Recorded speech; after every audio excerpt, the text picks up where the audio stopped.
I'm on my diet, I'm good. As soon as I'm off my diet, I have sinned. That hurts a lot of people. Never have ice cream again? What kind of bizarre world is it? If you try to outwork a bad diet, it doesn't work. It is incredibly good for your health. It is incredibly good for how you look. Just eat 2 pieces of junk food on Friday and 2 pieces of junk food on Saturday. Just that alone.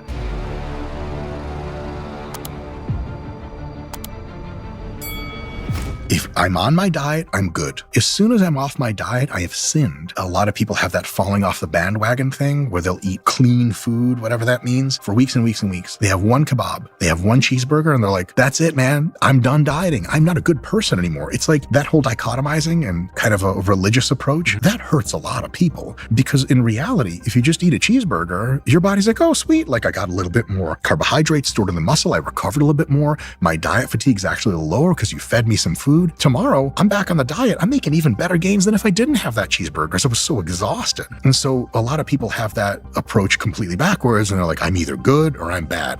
And that's really tough. Another one is people think that the approach to lose weight is the same as the approach to maintain it. People think, okay, I'm going to clean up my diet. No more ice cream, no more crisps, no more Cheetos. I'm going to eat super healthy. And then when I get to the weight that I want, I eat continuously super healthy. I never have ice cream again. What kind of bizarre world is it? And so they'll flop back to the other one. Well, they'll try for a few months after they've gotten to the weight they like to just eat completely super healthy, clean, everything like that. They lose a little bit more weight. They're exhausted. They're tired. Their food focus is driving them nuts. They'll eat some ice cream and they'll go, I'm a sinner. And then ice cream, cheeseburgers, up they go. And then they regain all the weight. So a huge myth is the fact that, yeah, when you're losing weight, you got to pay a little bit more attention to what you eat. But once you've gotten to that weight, you both need some time. Roughly every 3 months that you diet hard to lose weight, you should be taking about at least 2 months at maintenance, just maintaining it. So if you weighed 100 kilos, now you're down to 90 after 3 months, for about 2 or 3 months, just stay at 90. Eat mostly the healthy stuff that you were, but throw in a little junk in there. Maintenance, again, is much easier than losing. When physiologically and psychologically, your diet fatigue comes down after those 2 or 3 months, you're able, if you'd like, to start dieting really hard again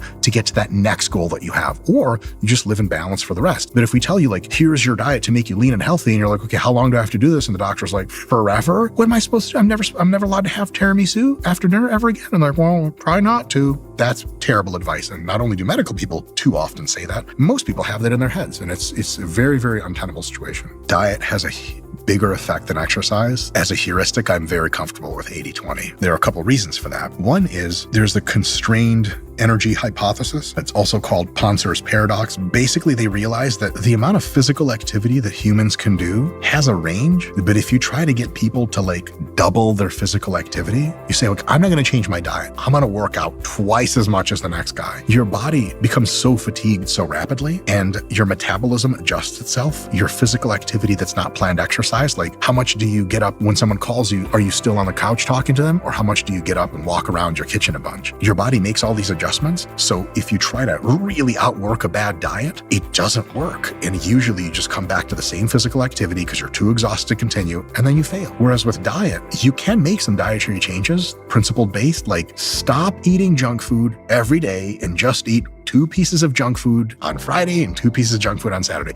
Just that alone is sustainable. Your body, as long as these are filling foods, a lot of veggies, fruits, whole grains, lean meats, you're not hungry. You're just like, damn it, I want a bag of chips. That is mostly psychological, it's not physiological, and thus dieting is just able to take bigger chunks out of your calorie balance equation without completely destroying it. That has limits as well. You can't diet forever, so you have to take it in chunks. The average person will burn something like 100 to 150 calories per mile run. Oh my God, you start thinking about it like a donut has 300 calories. You're gonna run 3 miles after you eat each donut? It's insane. So taking your diet, cleaning it up, reducing the junk, reducing the calories is not that hard. But if you try to fight off the nasty extra junk food calories you're taking in with exercise, it's kind of like a 3-to-1 fight. You eat 2 donuts at your work function after work, you got 6 miles to run that day. Nobody doing that. And that's why diet is such a huge factor. It's so easy to do quote unquote damage with it.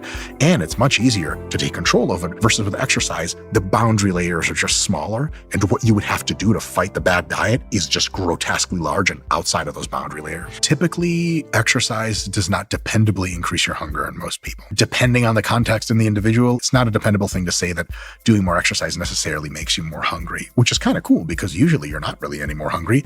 And if you stick consistently exercise, but you control your diet, you're good to go. And some people do have a hunger response, but what you put in your body after that could be really healthy stuff that doesn't have a ton of calories, is really filling, or it could be like, we're done running, pizza and beer, and then that's really bad news. But real quick, so let's say you're burning 600 calories extra per week by running 2 miles at a time or whatever. You run an extra 4 miles per week, right? Well, to burn a pound of body fat, you need to get 3,500 calories per week out of your diet, or do 3,500 extra calories of activity per week. 600's a drop in the bucket to that. You'll never notice. I mean, yeah, after a year, you'll lose like 2 or 3 pounds or 5 pounds or whatever. Nobody thinks in terms like that. But if they were to simply alter their diet and keep training to keep the calorie burn at a moderate to high level, but take food out of their diet, especially through junk food, the total calorie sink deficit they can make for themselves is now in the hundreds of calories per day. Now you're losing a pound of fat every week. Now you're having big results. The people in the world that burn the most calories and need the most calories to sustain their body weight are the fattest people in the world. That like lady that weighs 800, 900, 1,000 pounds.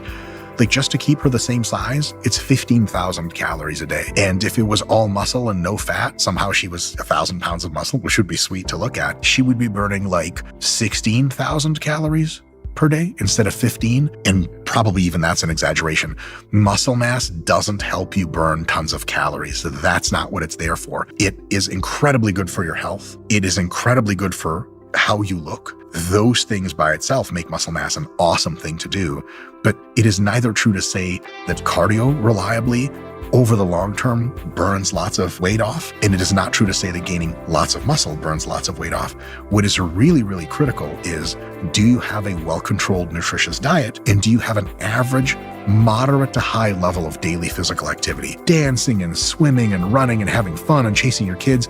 If you're on the higher end of activity, not psychotically high to where you get super tired, just not being a total slouch and making sure you're aware of your body when your diet, that's what really pays these massive dividends in long-term weight control. It's not like, well, if I put on a ton of muscle, that's great for everything else. It makes you super healthy. It makes you look really awesome. It gives you the ability to like do real world stuff, defend yourself, things like that. That's what muscle is there for. It's not the greatest like calorie sink in the world. I wish it was. I'd be eating cheeseburger right now.